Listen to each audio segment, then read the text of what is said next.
All right, so I was just saying I'm going to show a quick trailer just to give a feeling for what the game looks like.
Set this in the background.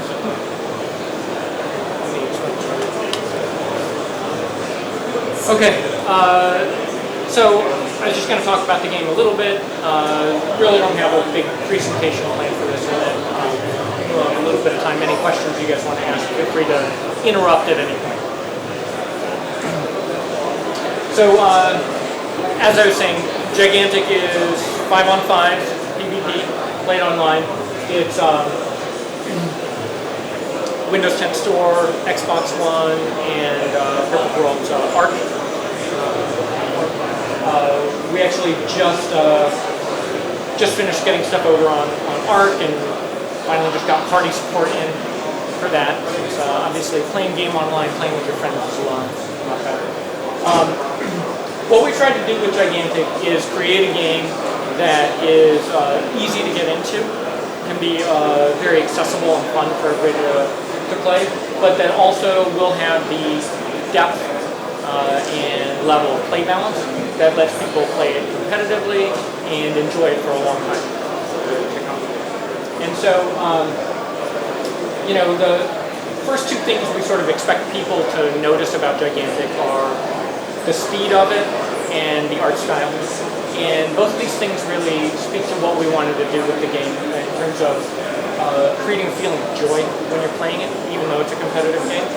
And that's both in the sort of look of the game, but also we've really made a point of emphasis, really tried to focus on making sure the game feels fluid.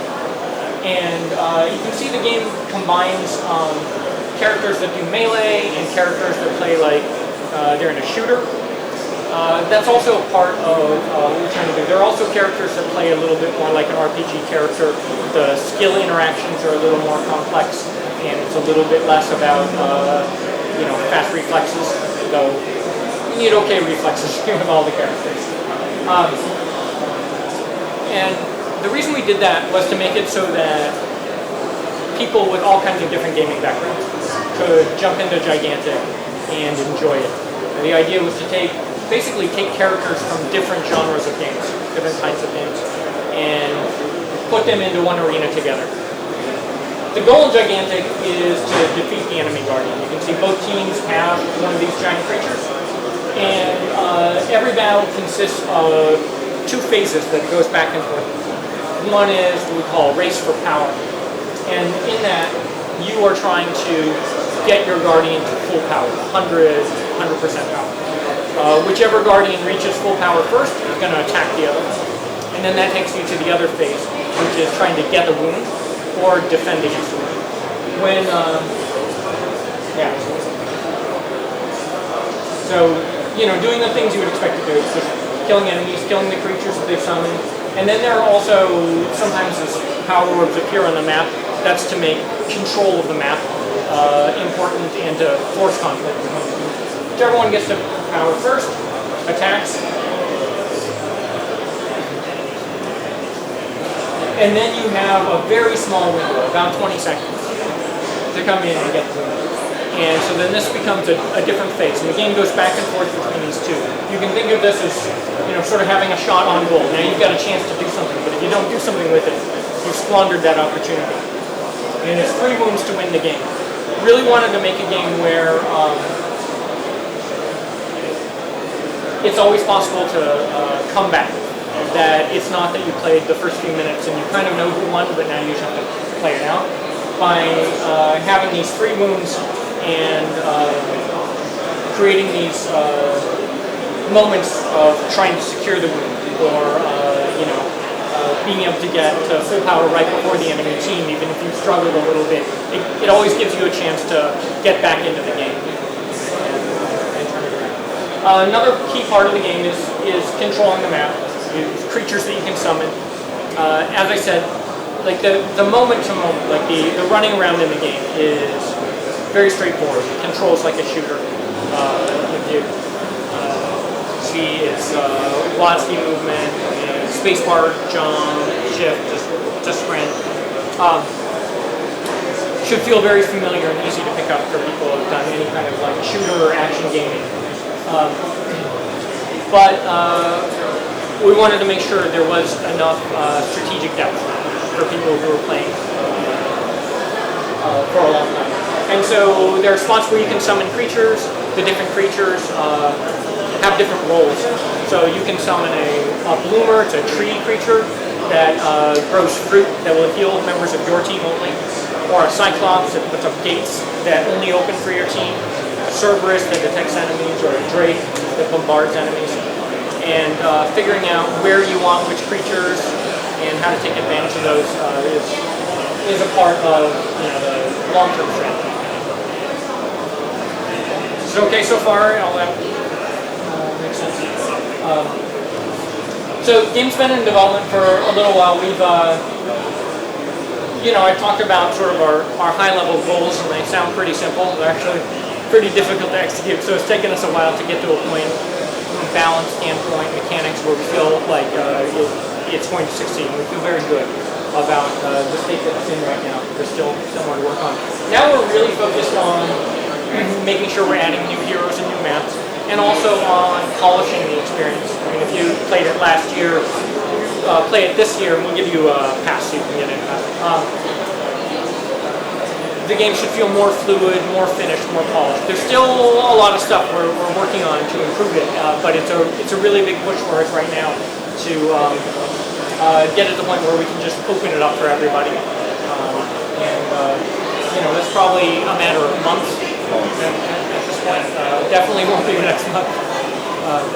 But it's been nice being able to redo the HUD in the game to more clearly express what's going on, and to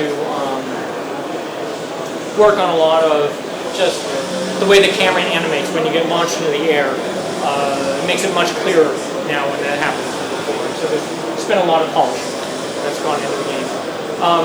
Another big part of it is play balance, just making sure that it feels good. I mean, you guys sure know, but you can have all the great ideas in the world, but if balance in the game is bad, no one's going to enjoy playing it.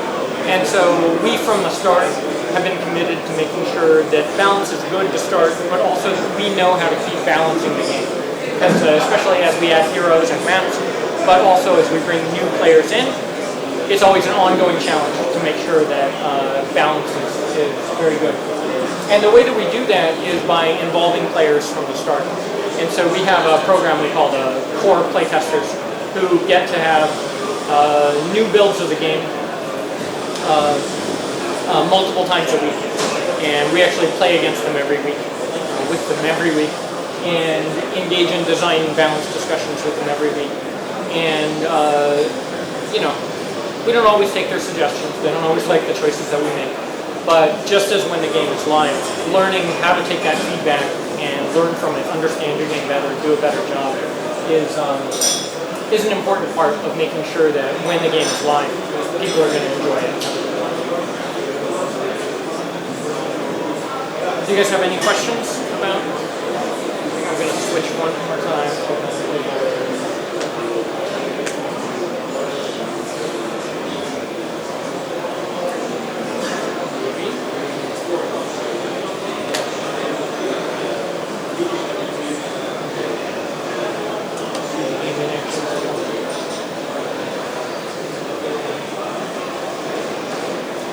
So if you played it last year, this is going to be the same heroes as last time. We've kept the same 16 as the sort of public ones. Maybe it was 15 last year, but we've been continuing to work on new heroes. We're getting close to about 30 internally, though some of them are very early stages, very rough. And it can take us a long time to get the balance on the hero right. But we're definitely getting a few more close enough that they'll be released pretty soon.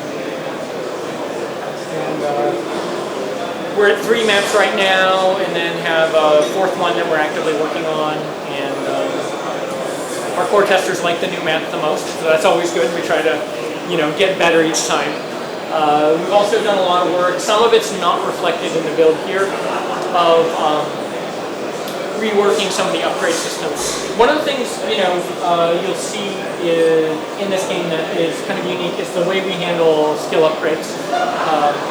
As your character advances, you start every match at level 1. You pick a hero, you're staying with that hero the whole game, and you can get all the way up to level 10. And each time you're choosing branching upgrades, meaning if you pick this branch, you can't pick that one. And we really try to make sure that the branches are meaningful. In many cases, they change the way the character plays in some dramatic way, and change the strategy for using the character. As I said, we're going to give you passes so you can go play the game. It's not clear from the UI, but if you take the left branch, that's always the simple one.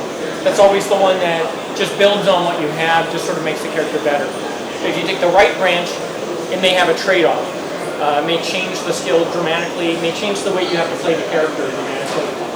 And that's something we do to open up different play style for you as a character, but also to give you the option of playing a different role on your team, helping your team out more in one way or another.